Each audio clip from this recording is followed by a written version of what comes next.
The words still stung a curse that refused to fade. "You are banned from this house on Christmas Eve, unless you apologize to your brother."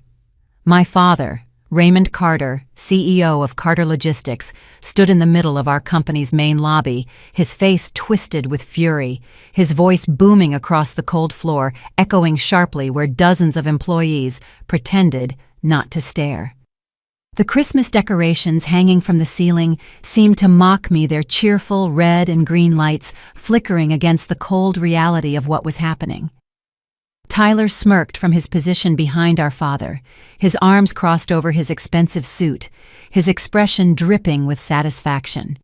His wife Olivia stood beside him, dabbing at her perfectly dry eyes with a silk handkerchief, playing the victim role she had perfected over the years. She was wearing an expensive designer dress, the kind she always wore to show off to everyone. I looked at the three of them standing there like a united front against everything I had ever been. Everything I had ever given to this family and this company, and I felt something shift inside me. Not anger, not despair, something colder, something that had been waiting for this moment for 7 long years. "Fine," I said. That was all, just one word, no argument, no tears, no begging for understanding. My father blinked, clearly expecting a different reaction. Tyler's smirk faltered for just a moment. Olivia's fake crying stopped mid-sob. I turned and walked toward the elevator, my heels clicking against the floor in a steady rhythm that betrayed none of the storm brewing inside me. Behind me, I heard the whispers of employees who had witnessed the entire humiliating spectacle. "Did you see that he just publicly banned his own daughter? Emma basically built our entire back-end system. Without her, this place would fall apart. Why does the CEO treat her like she is nothing?" The elevator doors closed, cutting off their voices, and I leaned against the cold metal wall, letting out a breath I did not realize I had been holding. Asheville, North Carolina was draped in its finest winter white that December. The mountains surrounding our city wore caps of fresh snow, and every storefront window glowed with holiday lights. The Carter family estate, a sprawling mansion that had been featured in architectural magazines, was being prepared for our annual Christmas celebration. A 12-foot tree, catered dinner for 50 guests, the kind of holiday gathering that made other families envious. But I had never truly belonged to that picture-perfect image. From the time I was old enough to understand, I learned that the Carter family operated on a simple hierarchy. Tyler, my older brother by 3 years, stood at the top. He was the golden child, the heir apparent, the son who would carry the Carter name into the future. Our father made no secret of his favoritism. Tyler received the best education, the internships at prestigious firms, the corner office at Carter Logistics, before he had proven he could manage anything more complex than his own ego. And me, I was the daughter who should have learned to cook, marry well, and support her brother's success from the shadows. I had a different plan. When Carter Logistics faced a catastrophic security breach 5 years ago, one that threatened to expose client data and destroy our reputation, I was the one who rebuilt the entire system from the ground up. I wrote the code. I designed the architecture. I created the software that now ran every aspect of our operations, from warehouse management to fleet tracking to the smart home system that controlled my father's beloved mansion. But I was not stupid enough to hand over my work without protection. I registered everything under my own company, eCarter Systems. Every line of code, every patent, every licensing agreement bore my name. Carter Logistics did not own the technology that kept it running. They leased it from me through a contract my father had signed without reading, because he never imagined his invisible daughter could create anything of value. That contract was set to expire at exactly 1 minute past midnight on Christmas Day. The charity event 2 weeks earlier had been the final straw. Olivia had been named chair of the Holiday Logistics Drive, a project that provided transportation for underprivileged families to receive donated goods. In reality, I had done all the work. I coordinated the routes, secured the volunteer drivers, and solved the puzzle of delivering thousands of packages across 3 counties in a single weekend. At the celebration dinner, the master of ceremonies praised Olivia's dedication and vision. She stood at the podium accepting applause while I sat at the back table watching my work be stolen once again. I should have stayed silent. I had stayed silent so many times before. But something broke inside me that night, and when a reporter approached our table asking about the logistics operation, I simply said, "Actually, I handled the coordination." 5 words. 5 honest words that set off a firestorm. Olivia burst into theatrical tears, claiming I had humiliated her in front of the media.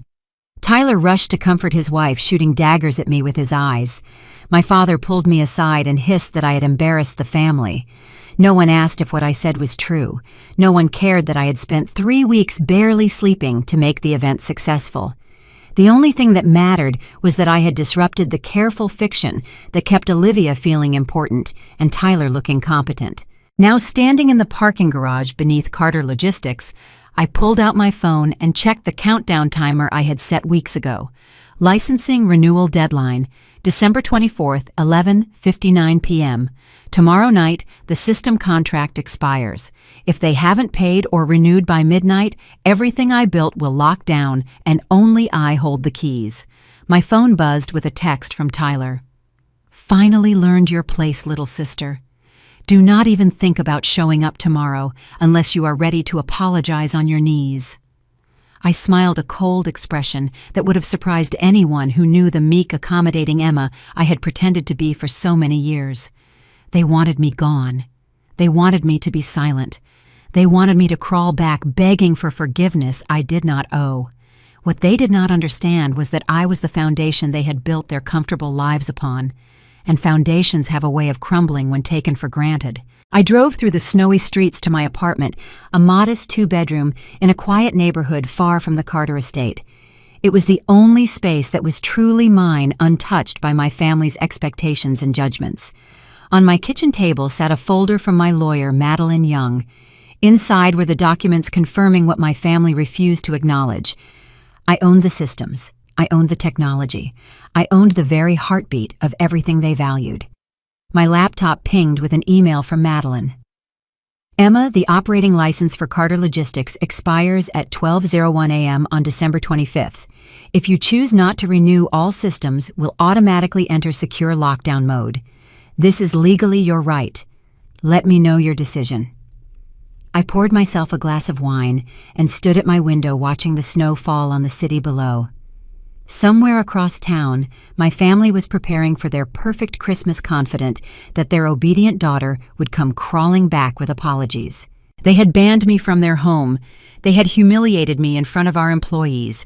They had spent years taking credit for my work while treating me like hired help. Tomorrow night, when the clock struck midnight, they would discover what it felt like to be locked out of everything they thought they owned. I was not going to destroy my family. I was simply going to stop saving them from themselves, and that I realized as I watched the first stars appear in the winter sky was the most powerful form of justice there was. The snow fell harder as I drove home that evening, each flake catching the glow of streetlights before disappearing into the white blanket covering everything. My windshield wipers beat a steady rhythm, and I let my mind drift back through the years, through all the moments that had led me to this crossroads. I had always been invisible to my father. He only saw me when he needed work done or problems solved. The favoritism started early. Raymond Carter believed leadership was passed from father to son. Tyler received the best of everything: education, internships, the corner office. When he looked at me, he saw an obligation. I refused to accept that role. I earned scholarships to study computer science. I graduated with honors while my family attended Tyler's mediocre graduation ceremony. No one came to mine. When I returned home, I started in the lowest position at Carter Logistics. I quietly fixed every mistake Tyler made and solved every crisis he created. The catastrophic security breach 5 years ago was my moment. A ransomware attack crippled our entire operation. I came to him with a proposal. Give me access to the servers. Give me 3 months.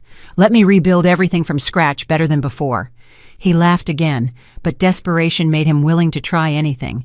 He signed a hastily drawn contract, never imagining I would use that authority to protect myself. The contract that detailed eCarter Systems ownership, a document they signed without reading, was the silent proof of my worth. I worked 20-hour days. I wrote code until my eyes burned. I created a system so elegant and efficient that it became the heartbeat of the company, handling everything from inventory tracking to smart home integration. For 5 years, I was the engine they never saw. I sent repeated reminders about the licensing agreement renewal, but Tyler's response still burned in my memory. The system belongs to the family. There is no contract needed between us. The invoices I submitted were dismissed. I realized during that charity event that in this family the truth never mattered as much as saving face. They preferred the carefully constructed fiction that kept Olivia feeling important and Tyler looking competent. Now sitting in my apartment with a cup of hot chocolate warming my hands, I opened my laptop and checked the system dashboard. Everything was still running smoothly. License expiration. December 24th, 11:59 p.m. Renewal not received. I clicked through to the automatic sequence that would trigger at midnight. When the license expired, every system would enter safe mode, not a shutdown, but a pause protecting data and suspending all user access pending verification from me. The smart locks at the mansion would refuse entry. The fleet vehicles would disable their route management. The warehouse doors would seal. My phone buzzed with another email from Tyler, brief and cruel. "Remember your place, Emma. You have always been the weak link in this family." I knew since they ignored my emails that this day would come. I was not going to apologize.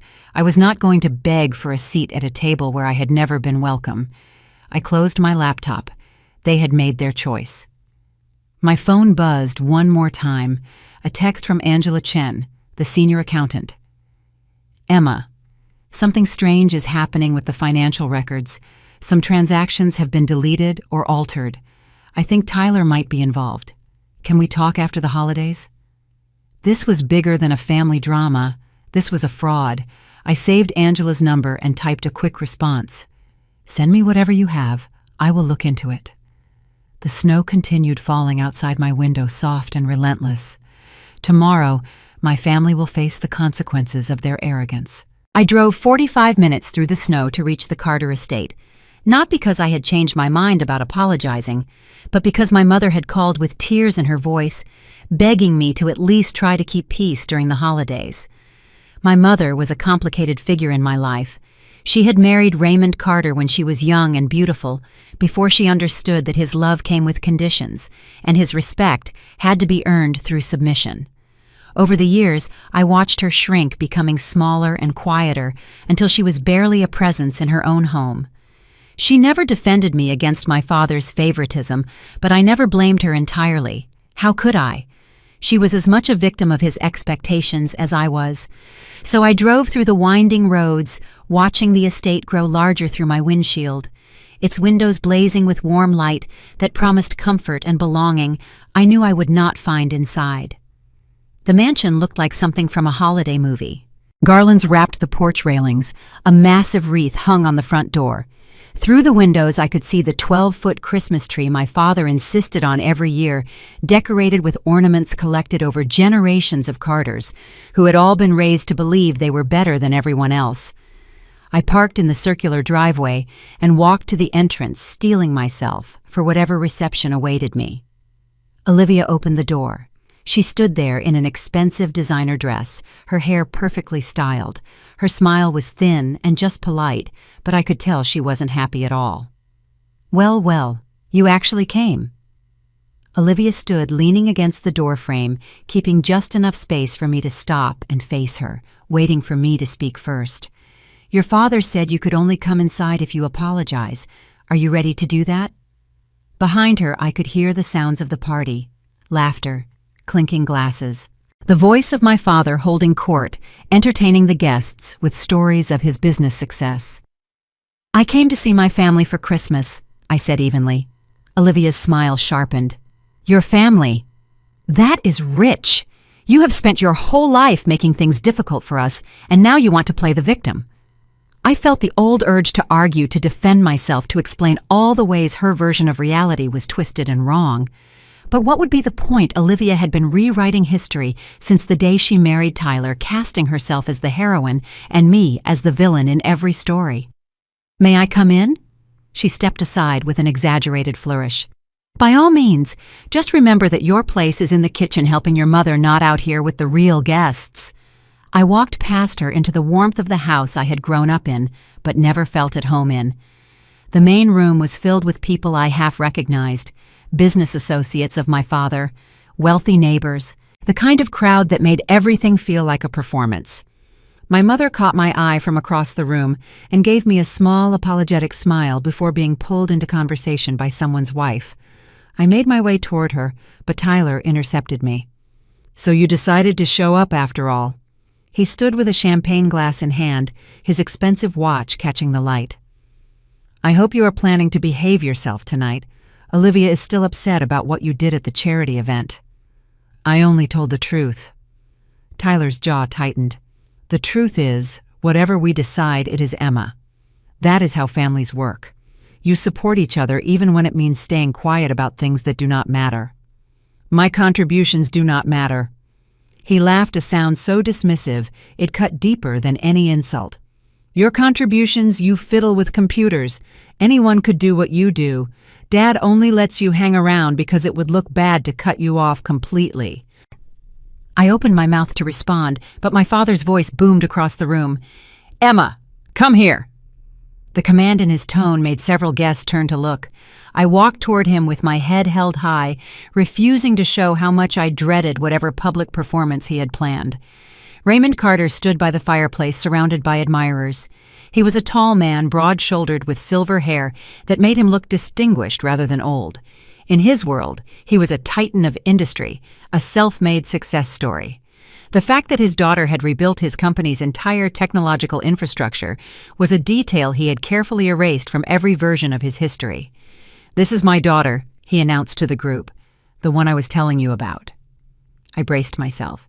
"She works in our IT department," he continued. "Keeps the computers running.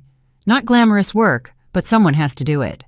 One of the guests, a woman dripping with diamonds, smiled politely. "How nice that you found something useful for her." My father nodded, as if I were a charity case he had generously supported. "We believe in keeping family close, even when they do not have much to contribute to the business side of things." The words landed like blows, each one precisely aimed at everything I had ever accomplished.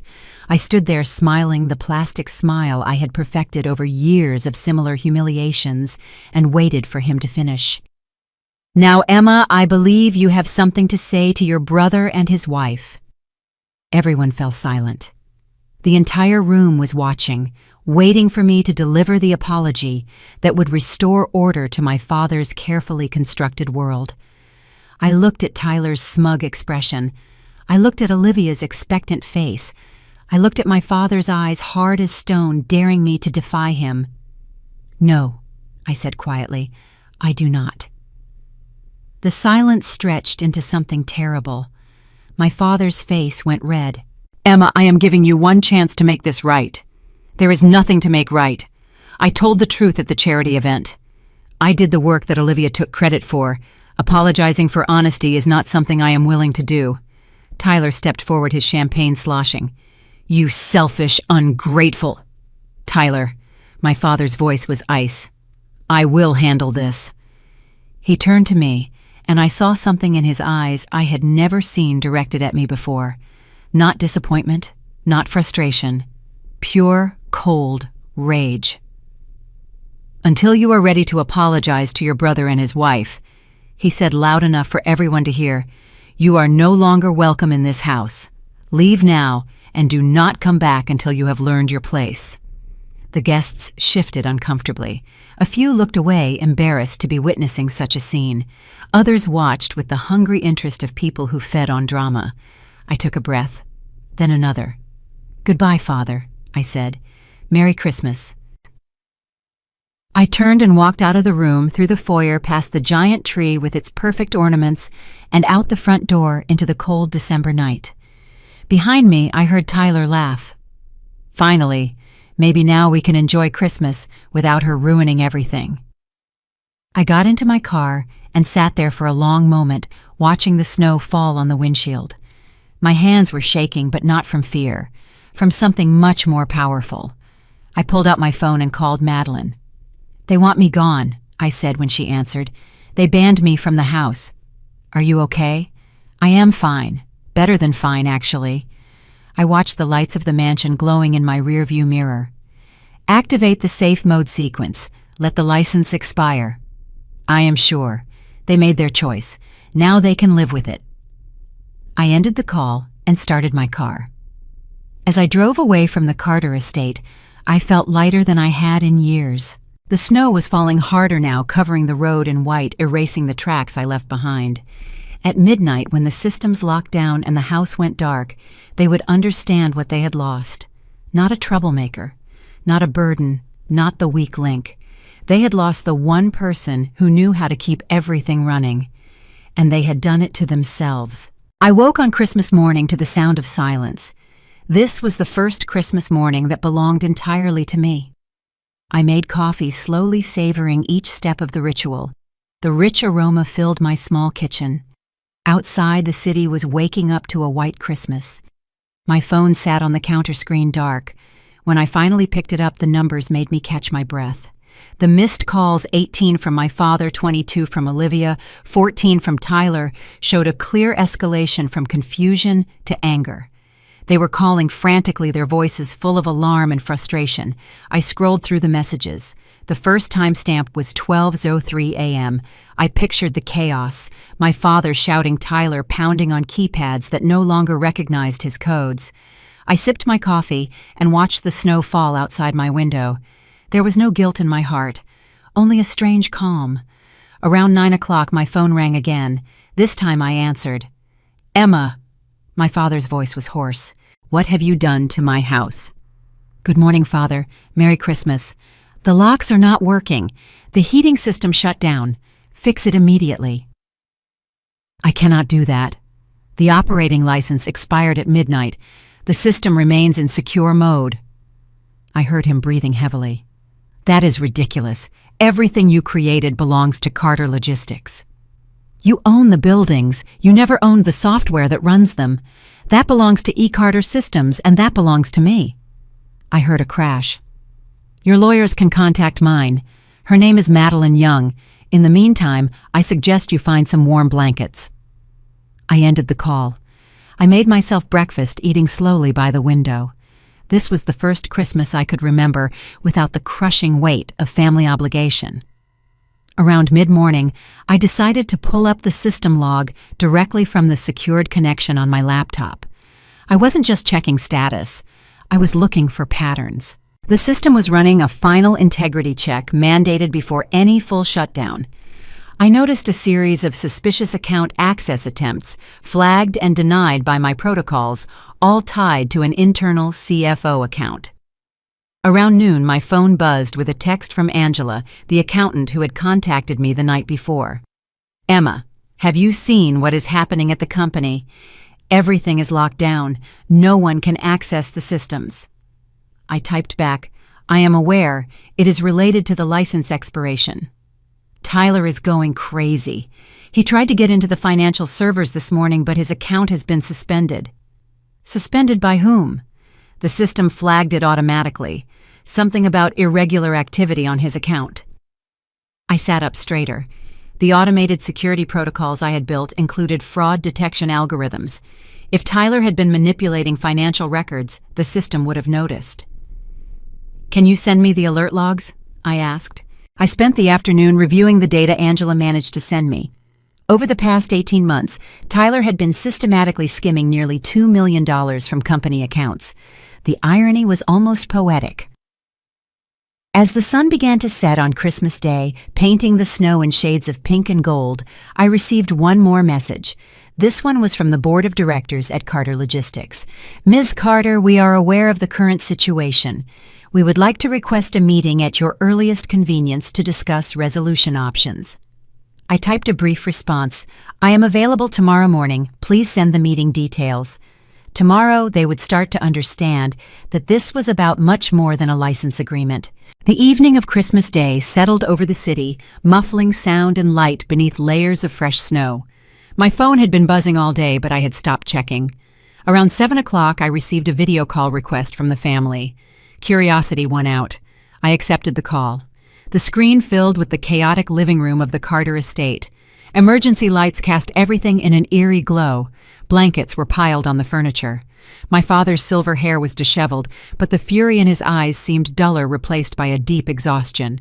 "Emma!" My father leaned close to the camera, his voice barely holding its usual booming authority. "This has gone far enough. Fix this immediately." "Hello, Father. How is your Christmas going?" "The locks are not working. The heating system shut down." He continued his agitation, now quiet and contained. "We are trapped." "That is because you are," I said simply. "The system no longer recognizes you as authorized users." Tyler shoved into frame, his expensive suit rumpled. He tried to speak loudly, but his voice was tight and shaky. "You are insane. You cannot just lock us out." "I did not lock you out. The expired license triggered automatic security protocols." Olivia appeared wrapped in multiple layers of sweaters, her perfect hair a tangled mess. "We have children here, Emma. Your niece and nephew are freezing." That gave me pause. The heating system has an emergency mode that maintains a minimum safe temperature. I said, my voice softer now. "No one is in danger of freezing, but I understand your concern for the children." My father seized on the moment. "Then fix this. We will discuss everything after the holidays." "Discuss what? Will you continue to treat me like hired help? Whether Tyler continues to take credit for my work? Will Olivia continue to gaslight me?" The room on the other end went stone silent. Even the faint background whimpering stopped.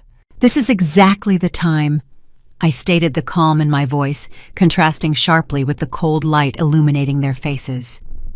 "For the first time in your life, you are going to experience what it feels like when the person you take for granted stops showing up to save you." I saw the first glimmer of recognition in my father's eyes, not remorse, but dawning panic. "What do you want?" he asked quietly. "I want the truth. Ask Tyler about Carter West LLC. Ask him about the financial irregularities that have been flagged in the system over the past 18 months. Ask him why his account was automatically suspended." Tyler's face went pale. "The system does. It recorded everything, Tyler. The fraud detection algorithms I built were very thorough." My father turned slowly to face his son. Tyler's voice was a desperate, high-pitched denial. "She is lying. She is trying to destroy this family because she is jealous." "You have not accomplished anything," I said calmly. "You spent the last 2 years stealing from your own company. The systems recorded all of it." Olivia took a step back from her husband. The call descended into a frantic exchange of sharp, worried accusations among themselves, no longer directed at me. My father was shouting for everyone to calm down. "I will see you at the board meeting tomorrow," I said. I ended the call. The apartment felt very quiet. Looking at them now, cold and frightened and turning on each other, I felt pity. Not enough to rescue them, but enough to hope they might learn. My phone buzzed one more time.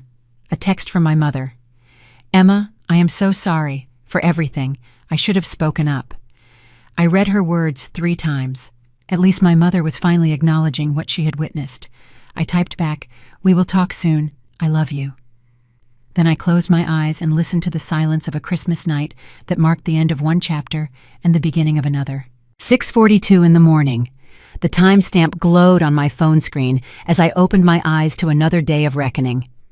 Outside my window, the sky was still dark, but the first hints of dawn were beginning to color the horizon in shades of purple and gray.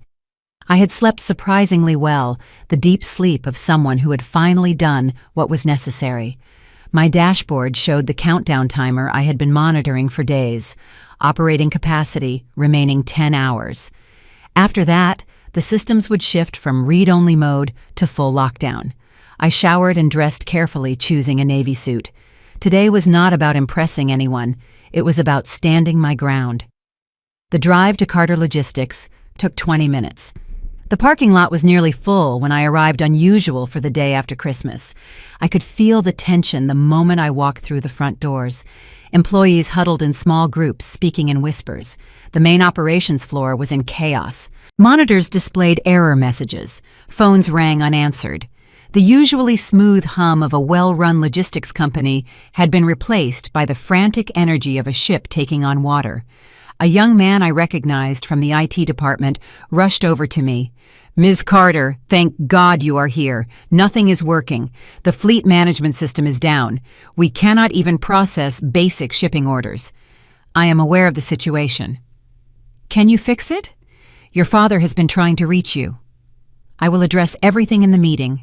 For now, I need access to the server room." He hesitated. "Your father said no one should let you near the servers without his authorization." I met his eyes steadily. "Check the system administrator records. See whose name appears as the primary owner of all operating licenses." He pulled out his tablet. His face went pale. "E. Carter Systems," he read slowly. "Sole proprietor Emma Carter." "That is correct. Now, would you like to show me to the server room, or should I find it myself?" He showed me to the server room. The heart of Carter Logistics hummed around me as I walked through the rows of servers.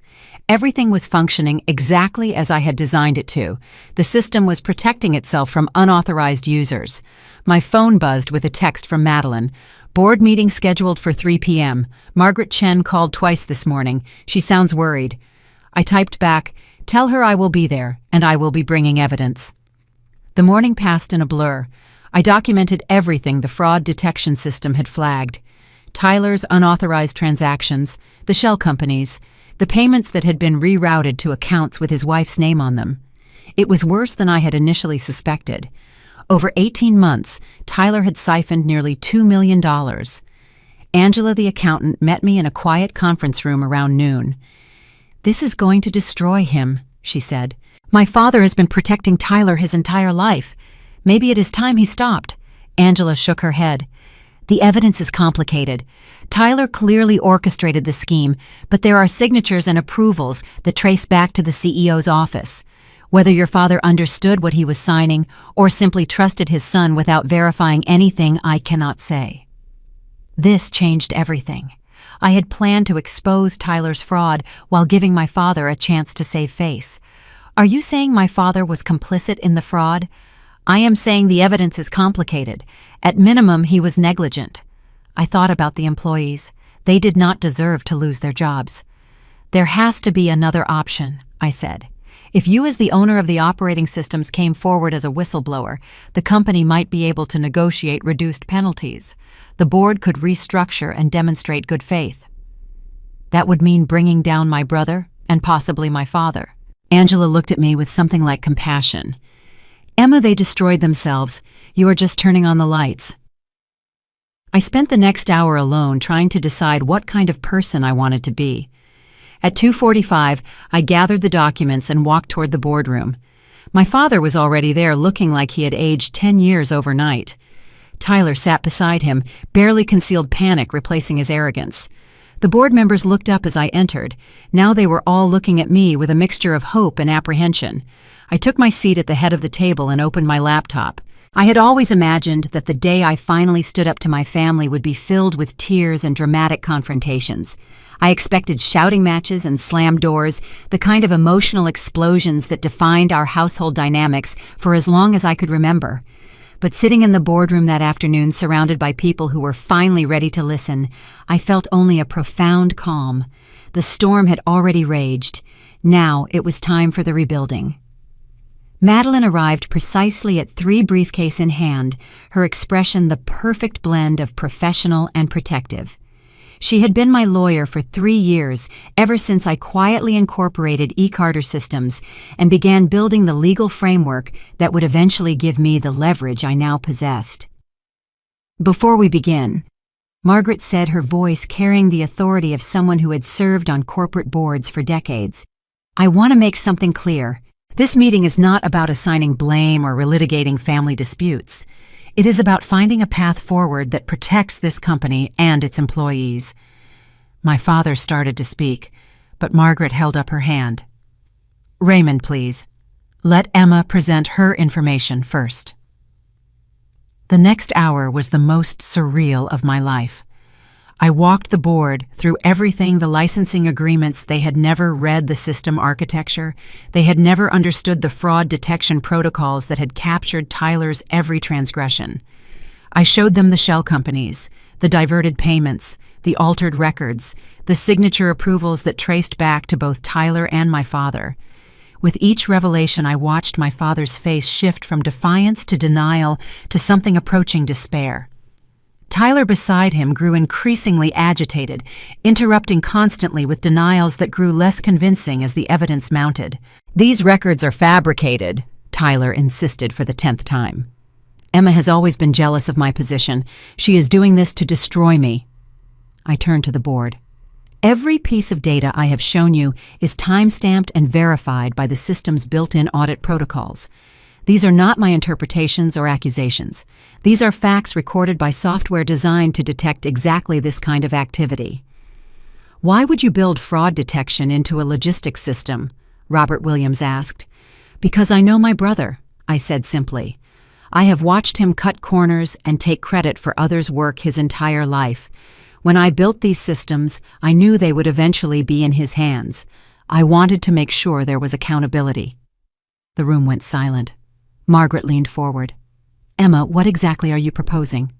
"I have 3 conditions for restoring the operating systems and preventing this situation from becoming a federal matter." "You cannot make demands," my father snarled. "You are my daughter. You work for this company. You do not get to dictate terms."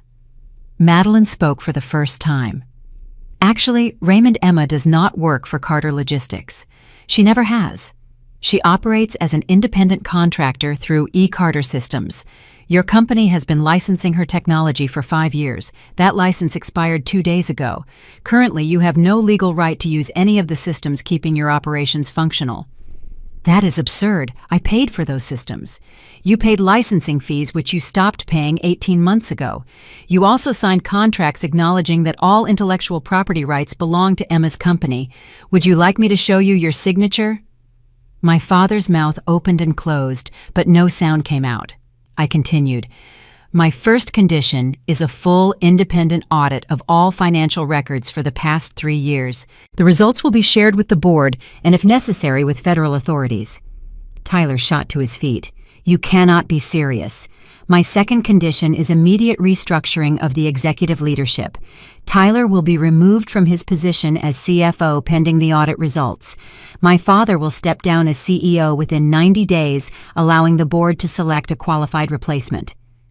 "This is a coup," my father breathed. "You are staging a coup against your own family." "My third condition is a formal acknowledgement of my contributions to this company. Not for my ego, but because the employees deserve to know who built the systems they rely on every day. The lies end now." Margaret exchanged looks with the other board members. "And if we agree to these conditions, then I will restore the operating systems, immediately cooperate fully with any investigation, and work with the transition team to ensure minimal disruption to operations.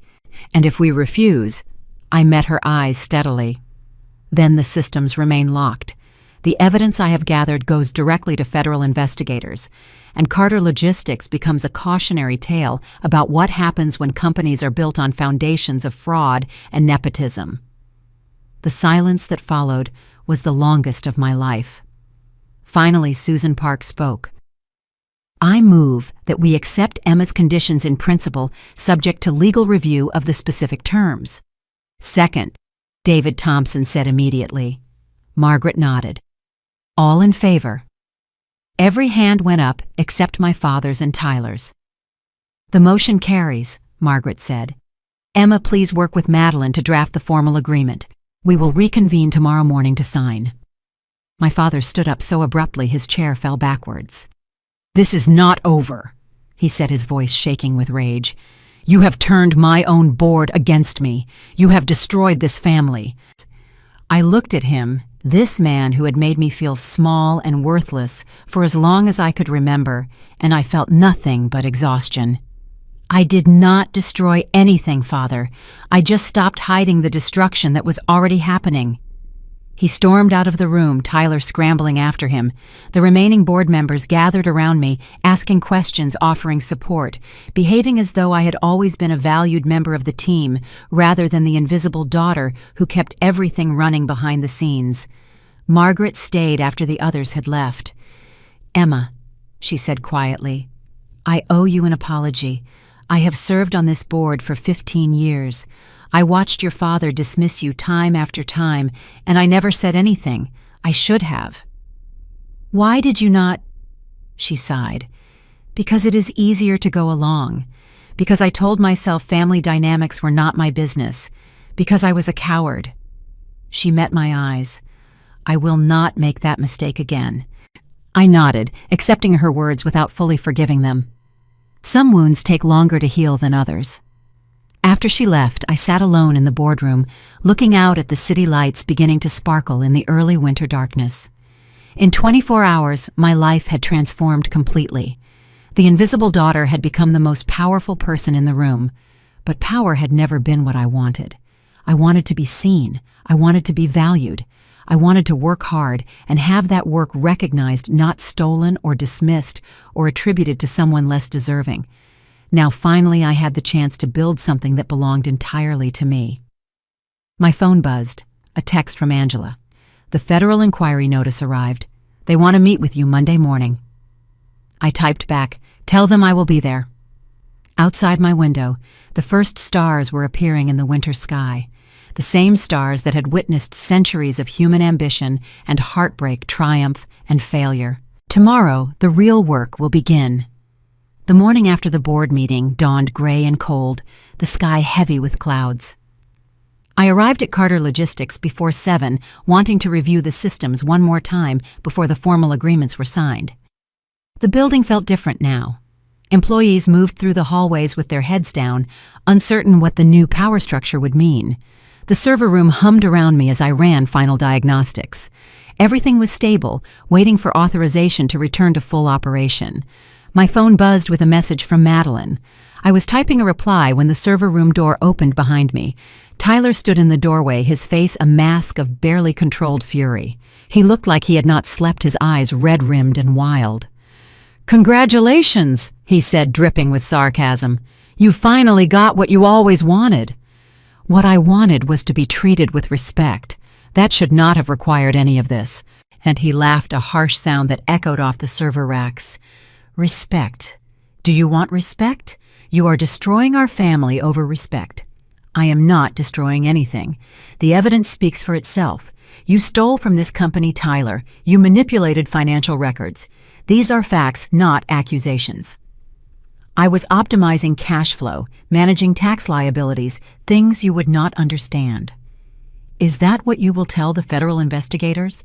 That embezzlement is just creative accounting?" His face went red. "There will not be any federal investigators if you drop this. We can go back to how things were." How things were. You took credit for every system I built. You told everyone I was just IT support. You and Olivia conspired to have me publicly humiliated. That was just family stuff. Everyone does that. No, Tyler. Everyone does not do that. Normal families do not steal from each other. He took a step toward me, his hands clenched at his sides. "You self-righteous little fool, you think you are better than me? I think I have spent 7 years building the foundation this company stands on while you spent the same time tearing it down for personal profit. And I think the evidence supports my version of events, not yours." He stood there for a long moment, chest heaving before turning and storming out of the server room. I waited until I heard the elevator doors close before allowing myself to catch my breath. The board meeting that afternoon was shorter. The formal agreements were signed. Tyler was officially suspended. My father was stripped of most operational authority. As the sun began to set, my father appeared in the doorway. He looked older than I had ever seen him. "May I come in?" he asked, his voice barely above a whisper. He sat across from me. "Emma, I need you to answer honestly. Did I do this? Did I create the circumstances that led to all of this?" "What do you mean?" "I favored Tyler. I told myself it was because he needed more support, but really I was just doing what my father did. Sons inherit, daughters marry. That does not make it right." "No, it does not." He was quiet for a long moment. "When Tyler started making mistakes, I covered for him. I signed off on expenses without looking closely. I was really just enabling him." "The fraud." I did not know the extent of it. I swear to you, Emma, I did not know he was stealing from the company. But I should have known. Instead, I trusted him because he was my son and dismissed you because you were my daughter." He broke down, then tears streaming down his face. "I cannot forgive you yet," I said quietly. "Maybe someday, but not yet." He nodded. "I understand. I have not earned forgiveness. What are you going to do?" He wiped his eyes. "I am going to cooperate with the investigation. I am going to tell the truth, and I am going to try to save what is left of this company, if only for the employees. That is a start." He paused at the door. "Emma, for what it is worth, I am proud of you. I should have told you that a long time ago." It was not enough, but it was something. The evening settled over Carter Logistics like a funeral shroud. One by one, the office lights blinked out as employees left for the day, leaving only the security team and a handful of executives still dealing with the crisis. I remained in the conference room surrounded by documents and laptops preparing for the federal meeting that would determine the company's future. Madeline had gone home to rest, but I could not bring myself to leave. There was something about being here in the building that contained so much of my life's work that felt necessary. Around 8 o'clock, I heard footsteps in the hallway. Heavy footsteps, unsteady, accompanied by the faint smell of alcohol. Tyler appeared in the doorway again, but he was a different man than the one who had confronted me in the server room that morning. His suit was disheveled, his tie loosened, a bottle of whiskey clutched in one hand. "Came to say goodbye," he slurred. "To my office, my career, my life." "You should go home, Tyler. Olivia must be worried about you." He laughed bitterly. Olivia is packing, taking the kids to her mother's place, says she did not sign up to be married to a criminal." Despite everything, I felt a pang of sympathy. Whatever Tyler had done watching his life unravel must have been devastating. "I am sorry," I said and meant it. "I never wanted it to end like this." "Liar." He stumbled to a chair and collapsed into it. "You have been waiting for this moment your whole life, the chance to destroy me." "That is not true." "No. Then why did you build those systems to track me? Why did you keep records of everything I did?" "I built those systems to protect the company. The fact that they also documented your fraud is not my fault." He took a long drink from the bottle. "You know what the funny thing is? I actually thought I was good at this, running a company, managing finances. Dad always told me I was destined for great things. He made me believe I was special." "You were special to him. That was never in doubt. But I was not special to reality was. Reality did not care that I was Raymond Carter's golden boy. Reality just kept track of what I actually did versus what I pretended to do." He looked at me with red-rimmed eyes. "When did you figure it out that I was stealing?" "About 18 months ago. The patterns in the financial data started looking wrong. I built additional monitoring protocols to verify what I was seeing." "And you never said anything?" "I reported my concerns to the board twice. They dismissed me. Your father signed off on every irregular payment." Tyler shook his head slowly. "So everyone knew. Everyone was complicit. And I was just too arrogant to realize I was surrounded by a house of cards." We sat in silence for a while, two siblings who had spent their lives as adversaries finally reaching a moment of honesty. "What happens now?" he asked finally. "The federal team arrives Monday. They will review all the evidence. Depending on what they find, charges could be filed within weeks." "Will I go to prison?" "I do not know. That depends on how cooperative you are, how much you can demonstrate was driven by ignorance versus malice." He finished the last of his whiskey and set the empty bottle on the table. "I never hated you, you know. I was jealous of you." I blinked in surprise. "Jealous of me?" "You were always so smart, so capable. You could look at a problem and see solutions I could not even imagine. Dad pushed me to compete with you, to be better than you, but I knew I never could be. So instead, I tried to diminish you, make you seem less impressive. If I could not rise to your level, I would drag you down to mine." "That is the saddest thing you have ever said to me." He smiled weakly. "I know. I have been sad for a long time. I just hid it behind anger and ambition." He stood up unsteadily. I should go. Let you finish whatever conquering hero things you need to do. Tyler, I hesitated. Whatever happens with the investigation, I hope you find some peace. I hope we all do. He paused at the door. You know, Emma, you would have been a much better CEO than me. You would have been better at everything. I am sorry I wasted so many years trying to prove otherwise. Then he was gone, leaving me alone with the weight of his confession. I stayed at the office until nearly midnight, working through the documentation, preparing for the battle ahead. When I finally emerged into the cold night air, the city was quiet. Most people asleep in their homes, unaware of the drama unfolding in the glass towers around them. My car was one of the few left in the parking garage. I sat behind the wheel for a long moment, thinking about everything that had happened, everything that was yet to come. My phone buzzed with a text from my mother. Are you okay? I have been praying for you all day.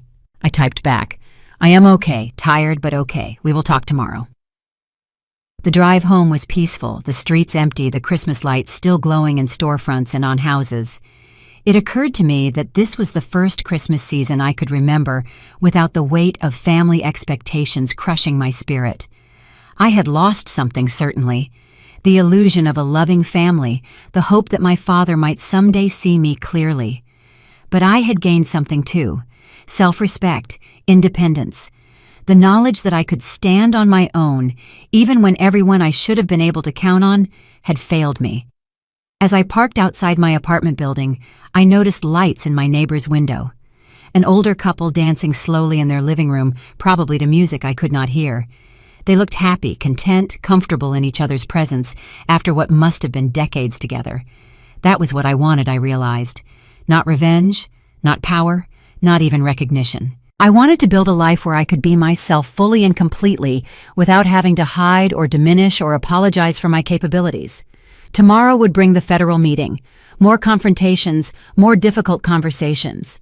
But tonight, I allowed myself to feel hope. The worst was over. The rebuilding could finally begin. 8:58 in the evening. I sat alone in my apartment watching the final countdown on my laptop screen. Operating capacity. Remaining 2 hours, 01 minutes. In just over 2 hours, the systems I had built would shift from restricted mode to full shutdown, and Carter Logistics would face a choice: accept my terms or watch everything fall apart. The snow had started falling again. Big fat flakes that caught the light from street lamps and holiday decorations before settling on cars and sidewalks below. It was beautiful in a way that felt almost cruel, nature's indifference to human drama playing out in crystalline white. My phone buzzed constantly. Texts and calls from my father, from board members, from employees who had somehow gotten my personal number. All of them asking the same thing. Would I restore the systems? Would I save the company? The question assumed I had the power to save or destroy at will. In a sense, I did. But the situation was far more complex than anyone seemed to understand. I had not created this crisis. Tyler's fraud and my father's negligence had created it. The expired license and frozen systems were just the mechanism that brought everything into the open. Even if I restored full access tonight, the federal investigation would proceed. The evidence of wrongdoing would still exist. The damage to the company's reputation would still need to be addressed. What I could do was determine how the crisis was handled.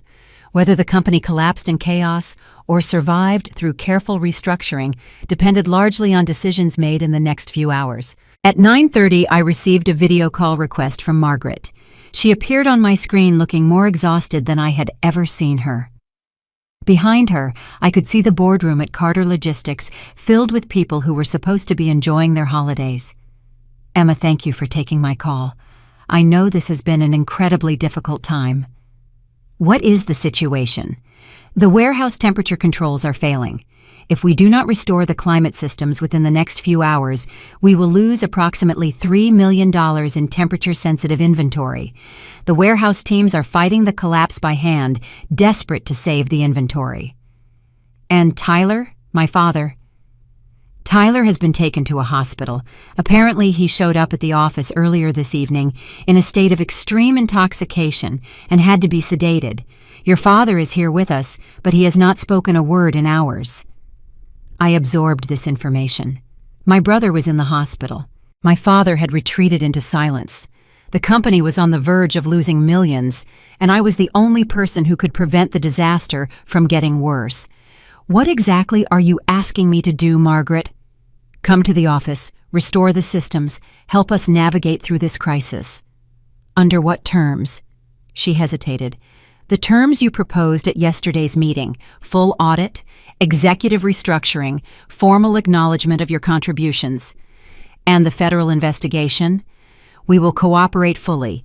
Whatever happens, we will face it honestly." I looked at the countdown timer. Just under 90 minutes until full shutdown. "I will be there in 30 minutes. The drive to Carter Logistics felt surreal, the empty streets giving way to the brightly lit office building that had been the center of my life for so many years. Security guards nodded as I entered, their expressions a mixture of relief and uncertainty. The boardroom was crowded when I arrived. Board members, department heads, a handful of lawyers I did not recognize, and in the corner, my father sitting alone staring at nothing. I took my place at the head of the table and opened my laptop.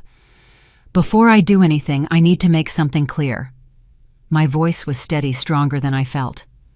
"What happens tonight does not change what has already happened. Tyler committed fraud. The evidence is documented and will be shared with federal investigators. Those consequences cannot be avoided." Murmurs rippled through the room. "What I can do is restore the operational systems, preventing immediate financial damage and giving the company time to restructure properly. But I will only do this if everyone in this room understands and accepts the terms."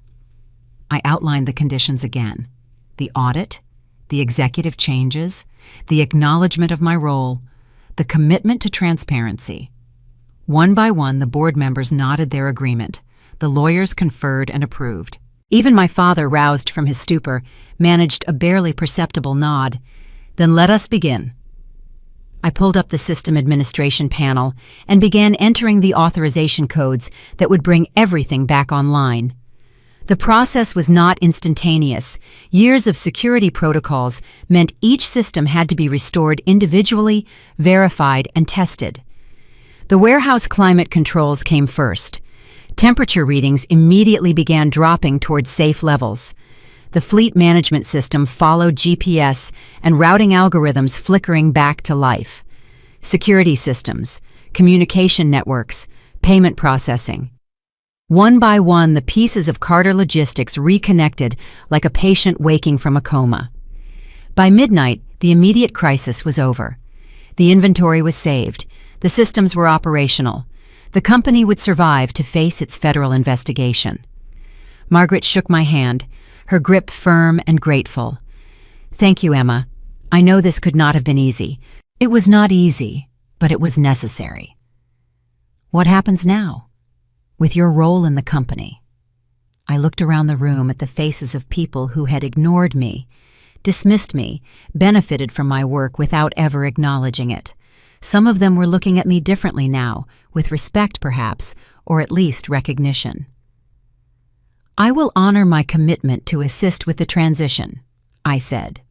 "After that, I will be leaving Carter Logistics." "Leaving? But you just proved how essential you are." "Exactly.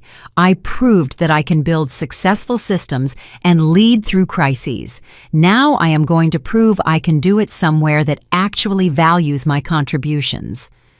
My father approached as the others began filing out. He looked smaller than I remembered, as if the events of the past few days had physically diminished him. "Emma," he said quietly, "I do not know how to thank you. You could start by apologizing for 32 years of treating me like I did not matter." He flinched. "You are right. I should have said this a long time ago. I am sorry. For everything."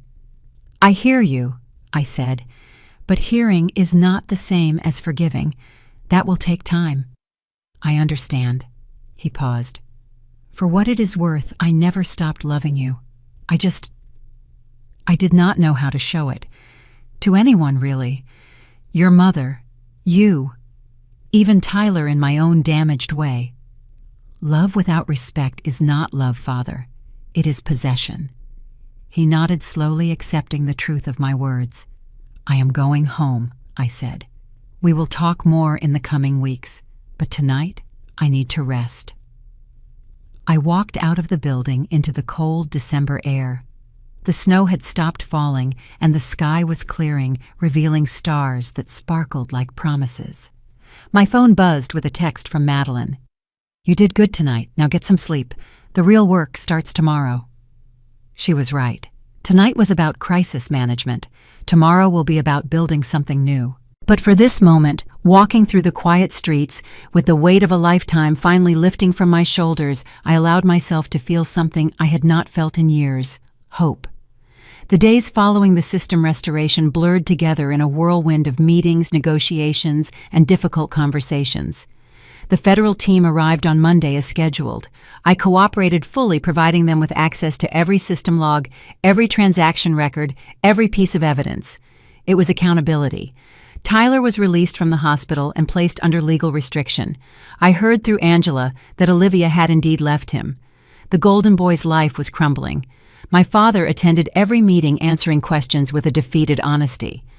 Whether his cooperation would be enough to save him remained unclear, but at least he was facing the consequences. 1 week after the Christmas crisis, Margaret called me into her office. The board has reached a decision, she said. We would like to offer you the position of Chief Operating Officer. Your salary would be 3 times what you have ever earned from your licensing agreements. It is practical. You built these systems. The company needs you. A month ago, the company did not know I existed. We failed you, Emma, but we are trying to do better. I will accept the position, I said, but I have conditions. We agreed eCarter Systems remains independent. I have full authority over technical operations, and a scholarship program in my mother's name will be established. The next month was consumed by transition. My father stepped down as CEO. The man who replaced him was an outsider chosen specifically for his reputation for ethical leadership. On my 33rd birthday, 6 weeks after the Christmas crisis, I received an unexpected visitor at my office. My mother stood in the doorway looking nervous and hopeful. May I come in? I stood and hugged her, something I had not done in years. She felt fragile in my arms. I wanted to bring you this, she said, handing me a small wrapped package. It is nothing special, just something I thought you should have. Inside, I found a worn floppy disk and a printout of an old piece of code yellowed with age. I was cleaning out the attic and found the old box of your childhood computer things, my mother said. I found this. It's the first program you ever wrote on my old word processor. You taught yourself. I knew then that you were going to be something special. Why did you never show me this? She looked down at her hands. Because your father said I was being foolish. He said computer skills were not important for a girl. I should have fought for you, Emma. I should have stood up to him. I am so sorry I did not. You were as trapped as I was, I said gently, but it helps me understand it. We talked for over an hour that afternoon, building the relationship we should have had all along. When she finally left, I sat at my desk looking at that old printout. The little girl in the picture had no idea what challenges lay ahead, but there was a determination in her eyes that had carried through all the difficult years. That evening, I drove to the smaller house where my mother now lived alone. We cooked dinner together for the first time in years. Do you regret it? I asked. Marrying him. I regret not being stronger. I regret teaching you through my silence that women should accept being overlooked. But I do not regret you. Even though I destroyed the family. Emma. She took my hand. You did not destroy anything. You saved a company from fraud. You forced accountability. I am proud of you. I should have told you that every day of your life. I stayed at her house that night, sleeping in my old childhood room. In the morning, I woke to the sound of birds and the smell of coffee. The winter sun was streaming through the windows. For the first time in as long as I can remember, I felt like I was home. 6 months had passed since Christmas that changed everything. I stood at the window of my new apartment watching the late spring rain wash the city clean. The view was different from my old place higher up, looking out over a park that was just beginning to bloom with the green promises of summer. So much had changed in half a year. Tyler had pleaded guilty to multiple counts of fraud and was currently awaiting sentencing. The prosecutors were recommending prison time, though his lawyers were arguing for a reduced sentence based on his cooperation. I had not spoken to him since that night in the conference room when he had confessed his jealousy. My father had avoided criminal charges, but had agreed to step back from all business activities as part of a settlement with federal regulators. He had also surprisingly begun attending therapy, something I never thought I would see from a man who had spent his life believing he was always right. Carter Logistics was thriving under new leadership. The company I had nearly destroyed had instead been transformed, its toxic culture replaced with something healthier, its systems optimized and secure. My role as COO had evolved into something more like chief architect, designing the frameworks that would support the company for decades to come. But the most important changes had happened inside me. I had learned to set boundaries, to say no without guilt, to accept recognition without immediately deflecting it to others, to trust that my contributions had value regardless of what anyone else thought. The scholarship program in my mother's name had already provided funding for 12 students. Watching their parents receive the news, tears of joy and disbelief that someone was investing in their children's futures had been one of the most fulfilling experiences of my life. My mother and I meet for lunch every week now. We were building the relationship we should have had all along, one conversation at a time. She had started volunteering at a women's shelter, helping other women find the strength to leave difficult situations. It was her way of making up for the years she had stayed silent. On a Saturday in June, I received an email from Tyler's lawyer. He was requesting permission for Tyler to write to me. The decision was mine. I could refuse, and no one would blame me. I thought about it for 3 days before responding. He may write. I will decide whether to respond after reading what he has to say. The letter arrived a week later. It was handwritten, which surprised me. Tyler had never been one for personal touches. Dear Emma, it began, I have been in this facility for 4 months now, and I have had a lot of time to think. Too much time, probably. But for the first time in my life, I do not have anyone to impress or any image to maintain. I am just me, whoever that is. I want you to know that I understand now. What you did at Christmas was not about revenge or destruction. It was about forcing all of us, me especially, to face the truth. I was a fraud. Not just in the financial sense, though, that too. I was a fraud as a brother, as a son, as a person. I do not expect your forgiveness. I have not earned it. But I want you to know that watching your strength during these past months has taught me more about integrity than anything Dad ever said. I hope one day we can talk, not as the people we used to be, but as whoever we are becoming. Your brother Tyler. I read the letter 3 times before setting it aside. Forgiveness, I had learned, was not a single decision. It was a process, sometimes moving forward and sometimes sliding back. There would be days when I felt ready to let go of the past, and days when old wounds would ache like fresh injuries. But the anger that had consumed me for so long had begun to fade. In its place was something more complicated, a recognition that everyone in my family, including me, had been shaped by forces beyond our control. We had all been playing roles assigned by generations of Carter men who believed in hierarchies and inherited worth. Breaking those patterns had required burning everything down. But from the ashes, something new was growing. On the anniversary of that Christmas Eve, when I had been banned from my family's celebration, I hosted a dinner party at my apartment. The guest list was small but meaningful.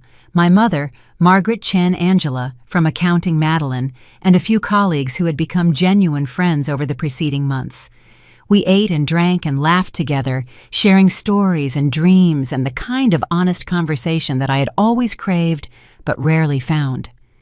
Outside my window, the city sparkled with lights, and somewhere in the distance, carolers were already beginning to rehearse for the holiday season. My mother raised her glass.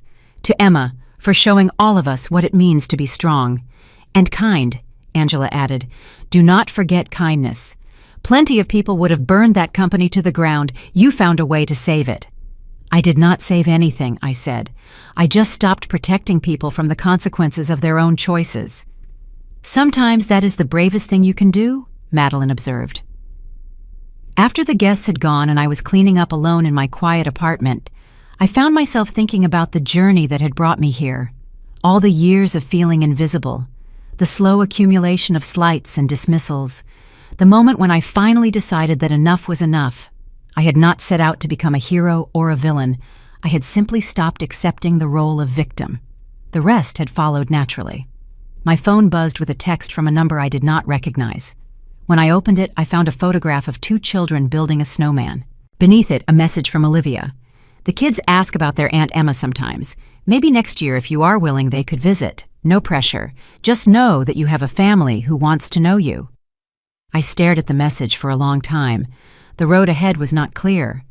Relationships damaged over decades do not heal overnight, and some might never fully mend. But the door that had been slammed in my face on Christmas Eve was opening again, slowly, cautiously. This time I would walk through it on my own terms. I typed a reply, "I would like that. Let me know when." Then I turned off the lights and went to bed ready to dream of summers yet to come. The story of that Christmas when my family banned me and I responded by showing them who really owned everything they valued, that story was ending. But my story, the one I was writing for myself, was just beginning. And for the first time in my life, I was the one holding the pen. If you have ever felt invisible, ever been dismissed or underestimated, ever wondered if anyone would notice if you simply stopped carrying the burden others placed on you, I hope my experience gives you courage. You do not have to destroy the people who hurt you. You do not have to seek revenge or burn bridges or turn your pain into weapons. Sometimes the most powerful thing you can do is simply stop protecting others from the consequences of their own choices. Sometimes the strongest form of justice is allowing the truth to speak for itself. And sometimes the family that banned you becomes the family that learns to see you clearly if you give them the chance and if they prove they have earned it. Share your story in the comments below. I rate